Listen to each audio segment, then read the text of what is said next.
When you look at the most important positions on a team, especially in a conference that considers itself and is the most dominant one in college football, the quarterback position we know is at the top.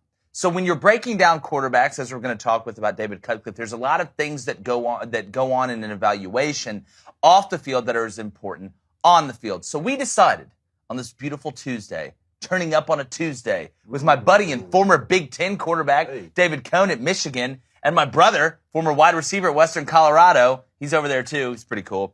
We thought we'd break down our top 5 SEC quarterbacks. And yesterday, I'm going to be honest, there was some talk about top 5 SEC quarterbacks with different media members. And there's one guy I just cannot believe everybody continues to fall in love with, like he's riding up on a horse in the beach in the middle of a Nicholas Sparks movie. So here's my top 5. Okay. I'm going to drop it right now. 1, it's Bryce Young. Okay. Heisman winner, defending Heisman winner, whatever you want to call it. I got C.J. Stroud winning it this year out of Ohio State, but to me, he's number 1 in the SEC. 2 is K.J. Jefferson.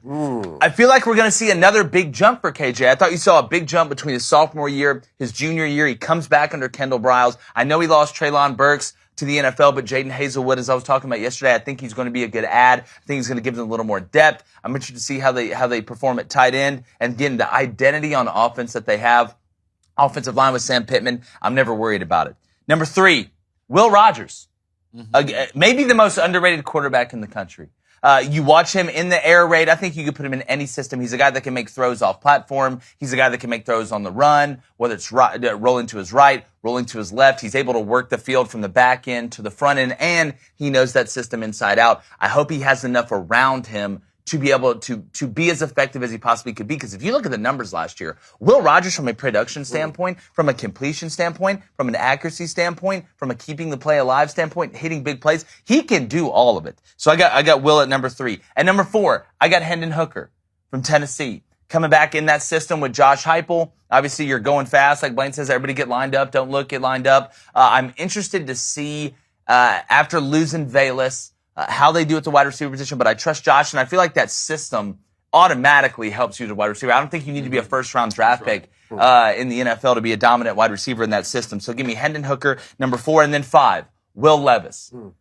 I don't think this guy is the top 10 pick that some think he is, but when it comes to arm strength, when it comes to improvisation, when it comes to toughness, I think Will Levis is one of my favorite quarterbacks in college football. Now, I know we lost Wan'Dale Robinson. I'll be interested to see how they fix that. I know they do return C-Rod at running back. But, number 1, watching Kentucky throw the ball forward has been fun. Since, like we said yesterday, their offense was, stuck at a speakeasy in the 1920s until Eddie Gran left.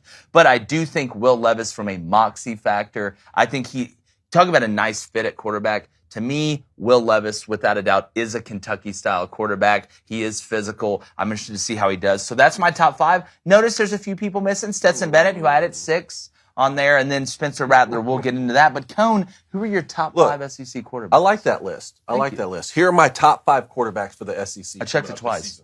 Number 1, Bryce Young. I'll say the same thing I said when we made our top 10 list earlier for the entire country is if you win the Heisman Trophy and you return, you need to be at the top of that list. How it works. Exactly. So to me, number 2, Will Rogers. And this was fairly easy. So I want to ask you after this why you had K.J. Jefferson above Will Rogers. But when you were talking about Will Rogers' stats, let me read you this. 73.9% completion percentage. That's really and before good. you just think like, oh, well, he played in a system where you can dink and dunk and, played for Mike Leach, still threw for 4,700 yards with a TD to interception ratio of 36-9. So it's fairly incredible what he's able to do with the football. He can sling it around the yard. Now, will Mississippi State be great this season? I don't believe so, but he is my number 2 quarterback in the SEC. Then at number 3, I do have Hinden Hooker. After he won that job at Tennessee last year, he really made it his. I expect big things from them, and I do think Tennessee can sort of, take over in that vacuum that has been created after Georgia in the East. So let's see, especially when they play Kentucky this year, that's going to be interesting to see.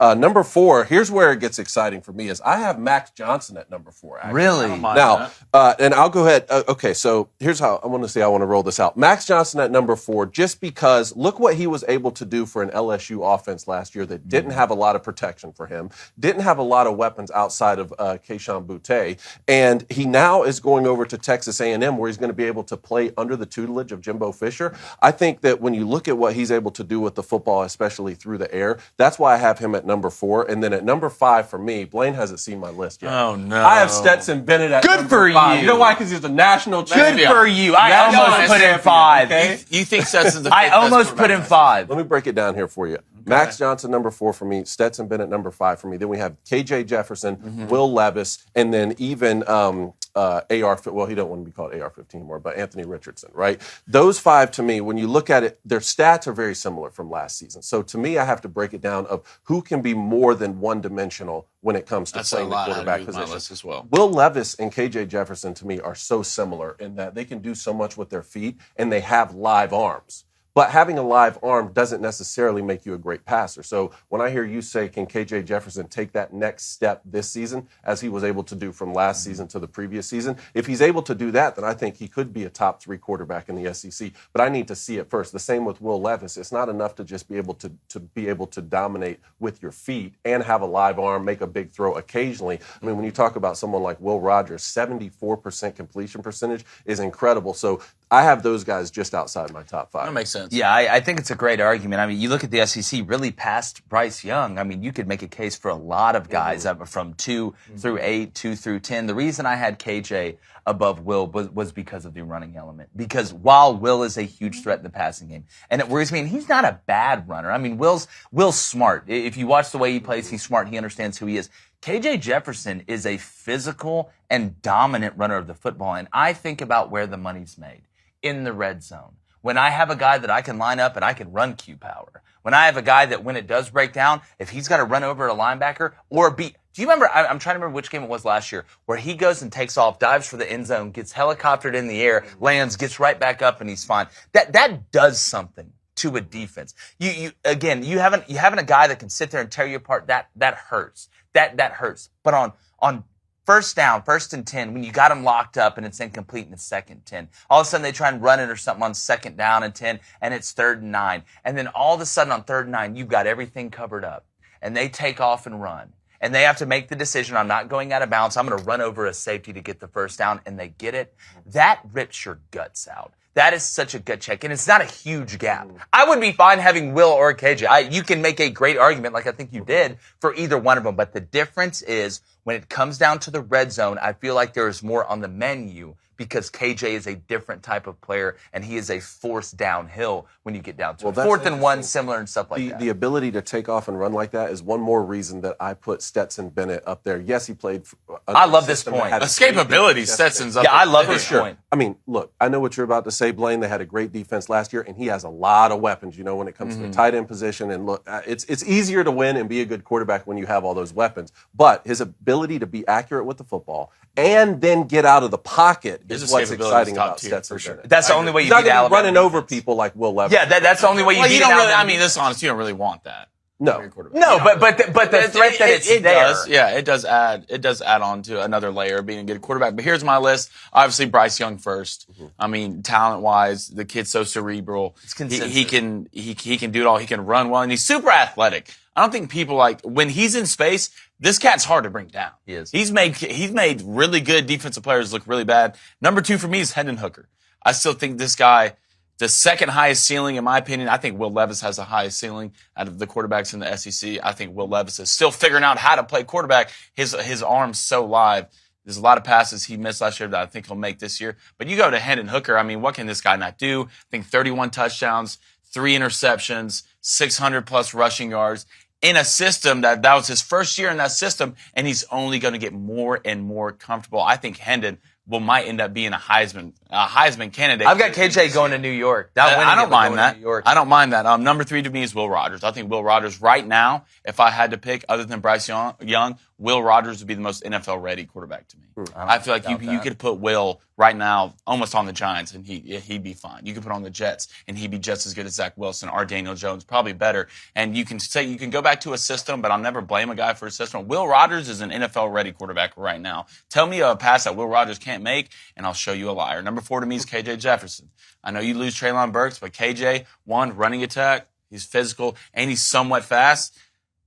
his deep ball and his intermediate game with the football got so much better last year, and I know it's going to keep improving. But he does need to get a little bit more accurate, to me, in my opinion. But I think he will. And number 5 to me is Will Levis. And I know you lost your best receiver at Kentucky, but Will's one of those super. He kind of reminds me of Josh Allen a little bit. Not as live as an arm, not as accurate as a thrower, but he has a lot of room to grow. And I think will grow in that system. And right now they do a lot of handing the ball off, play action. The thing about it, you can get him outside. You can get him outside the box. He can run. He's as any athlete on that field, athletic as any of them, and he's only going to get better to me. So that's my top 5. Notice a name we didn't have on that list: Spencer Rattler. Yeah. You had some guys that had Spencer Rattler in your top 5, and listen, I would love to be wrong. Mm-hmm. I would love to be able to come back here and say, you know what, Spencer Rattler turned it around. He figured it out. Good for him.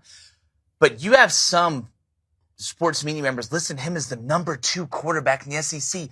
How in the hell could you make that leap? You've watched him play Power 5 football.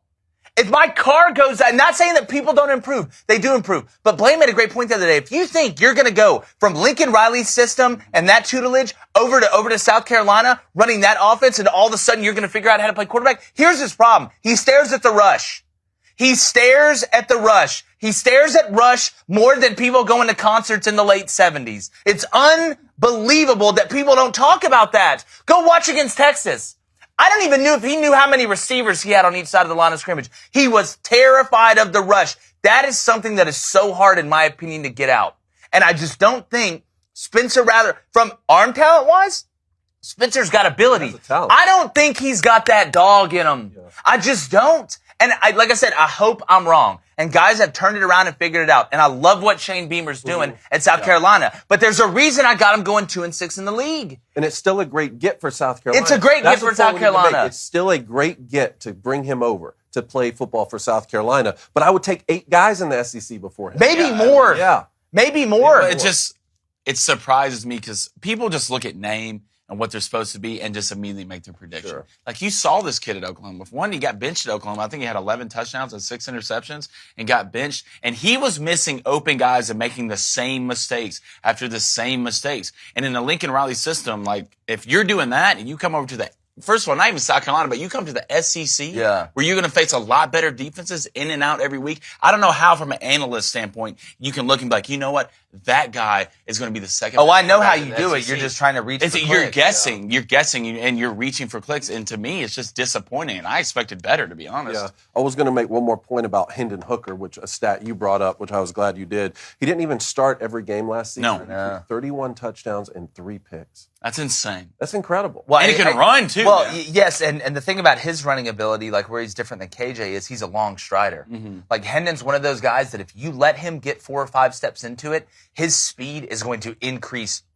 He can hit it for 60. Like, Hendon can really score from far out. He reminds me of a kid a little bit named Brandon Bridge we had at South. Hendon's a lot better than Brandon was. But if you let Brandon get 3 or 4 steps, he's about 6'6", and you let him start hitting those long strides. I mean, look at the Usain Bolt and the tall guys running track like that. Those long striders, there's a term for it. So when I see Hinden Hooker from a running standpoint, it's fun to watch.